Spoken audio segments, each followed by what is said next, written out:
Jamie, we need to talk about the popularity of BSB, let's say, and, and perhaps the unpopularity of World Superbike. Yeah, the lack of popularity in World Superbike. Yeah, we're talking just now off camera about the sort of the golden era, or the golden age of British Superbikes. You've got your old guard, your Burns and your Hassams, but you've got the young guns coming through. The guys like Brad Ray hadn't sat on a Superbike before then, beginning of this season. James Dixon's had a terrific season. Yeah. Possibly Taryn McKenzie's going to come back to the season. All the young guns, and the popularity of BSB is obviously increasing. It's hopefully entering this golden era. And you were involved in World Superbikes during that golden era, and nowadays, despite having such a fabulous British we've got some cracking riders in World Superbike, and yet the people aren't going to watch it. The key thing there is it's not so much the young guns coming through and the old guards still in there in BSB. It's about close competitive racing. We've had 10 different winners in BSB this year. We've had 6 different manufacturers winning. That is unheard of.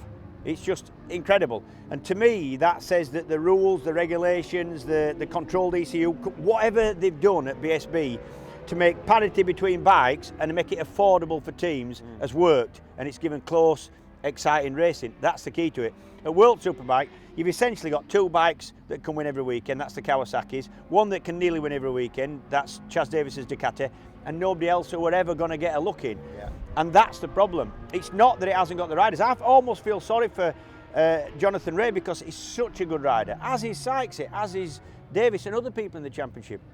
But because all you can do is go out as a rider, all you can do is go out and beat the people you're racing against. Jonathan Rea's done that, and yet people are saying, it's not a credible championship. And he's a cracking rider. He could run up front in any championship in the world. What they've got wrong, in my opinion, at World Superbike is they're trying to please everybody. They're trying to please the teams by keeping electronics, because the manufacturer says we don't want to be involved if there's no electronics. That's where we test our electronics. But if you haven't got close racing and nobody's watching it, there's been no championship, they won't be able to test anything. No. So I think, for me, if I were running World Superbikes, I think, right, it's not working.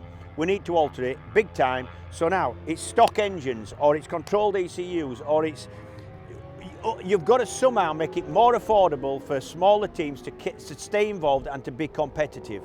That's the key. I think it would naturally make sense as well. You've got a production-based race series here in the UK, which is probably Europe's best, if not one of the world's best domestic series. It would make a natural sense that they'd run the same rules all the way through, right? The problem is there. You've got the manufacturers, and you've also got the organisers.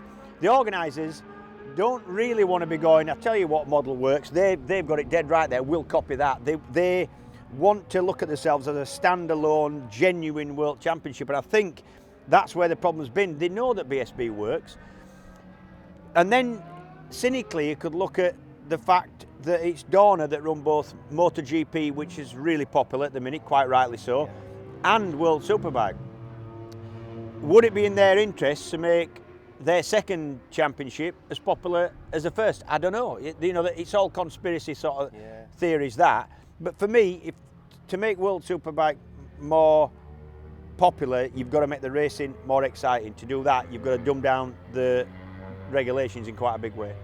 Where do you think the likes of Jonathan Rea and Tom Sykes and Chas Davis, very highly talented racers, where are they going? What do you think that kind of motivates them week in, week out? I don't know. I think that Jonathan Rea, genuinely, if he gets a chance on a good bike at MotoGP, he's got to do it, because I think in 20 years' time he'll look back at his career when he's finished and say, I had a chance, I didn't do it, because I think he's genuinely good enough to do it. Showed himself in that Honda a few years ago, didn't he? Yeah, and he said he was told that he didn't want to be crashing it, so he rode so conservatively, and I think he looks back now and said, I could have done a lot better than that if I'd have risked a bit.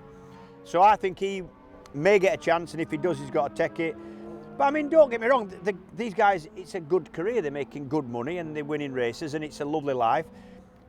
But I'm sure they would love to be doing the same thing in a more competitive, more popular championship. And what about the guys in BSB, the guys who perhaps in 2, 3, 4 years' time, when this so-called golden era gets a bit more close and competitive, if they're winning 2 or 3 championships, perhaps, and by the time they're 25, where do they want to go? Do they want to go to GP? Of course I think the dream is MotoGP. That's the dream for everybody starting this sport. The route, there's no direct route into MotoGP from BSB. Maybe if you race a Moto3 bike, like let's say Tom Booth-Amos, really done really well, he may just get a chance. There's things happening just at the minute. He's tested a couple of Moto3 bikes, and he may be in Grand Prix next year. most of the people tend to think that the route into MotoGP, which is almost a Spanish championship, it's very Spanish based, would be through Spain. So you do the CEV on Moto2 or Moto3, and that's your route into MotoGP. The downside of that is you don't make any money while you're doing it. It's costing your sponsors and your parents and anybody else you know a lot of money, and maybe it's not going to work, and maybe 5 years going round in circles in Spain and you're back in Britain, which has happened. So a lot of these kids may see out the complete career in Britain, in BSB. That might happen. I don't know. So the 125 series in Britain became the Moto Stars series recently, a few years ago. Yep. And then they introduced Moto 3 style bikes. Yep. And Moto 2 perhaps is coming, they're testing that. Yeah, Moto 2's coming. The problem is they're going to have to replace what has been a brilliant class in the Supersport class with something else, because with Euro 4, there's none of the manufacturers are building brand new 600 middleweight sports bikes. Triumph aren't, Honda, Kawasaki aren't, and Suzuki are. Yamaha are. So if that Yamaha, and it looks like it is going to be the best bike to have in World Supersport now, it's doing all the winning, and its first season. So Supersport is, if you're buying a bike now to go racing in Supersport, you buy a Yamaha. It's the most modern one. It's been designed in the last couple of years instead of 8 or 9 years ago, like most of the bikes in the class. So it's going to become a one-make championship, essentially. Is there anything wrong with that? Well, I remember the 70s and early 80s where if you raced a 350 or 250, you had a Yamaha TZ and everybody in the race had one. So almost that was a single-make championship. But if they don't want that, they're going to have to think of a replacement class that's in between Superstock and Moto 3.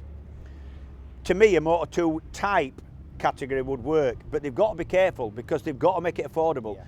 What they don't want is a rich dad to go to MotoGP and say, I want that one, my lad's going to race that in Britain and I'll give you 300,000 quid for it. Because that spoils the whole lot for everybody. What they need to do, in my opinion, they need to get some kind of formula where you can build your own frame if you want. We don't want to do away with these backyard kind of engineers that are brilliant in Britain. We've got some brilliant engineers who can build their own chassis and do their own welding and build their own bikes. We want them involved. But what you say is, you can only use this fork or this fork. You can only use this shock and this shock. You can only use these brakes and have almost like a price cap and a catalogue they can choose things from that's capped. Because you don't want them having 25,000 quid forks in there that clearly will give some advantage if your kid can ride. They've got to somehow make it affordable. And I think it can be done, and I think the class will work. And what you don't want is a kid jumping off a Moto 3 bike and having to jump onto a stock thou, because there's a big gap there and he will go flipping cartwheeling towards the marshals a few times, and you don't want that. You need a stepping stone in between, and I think Moto 2 would work. Yeah.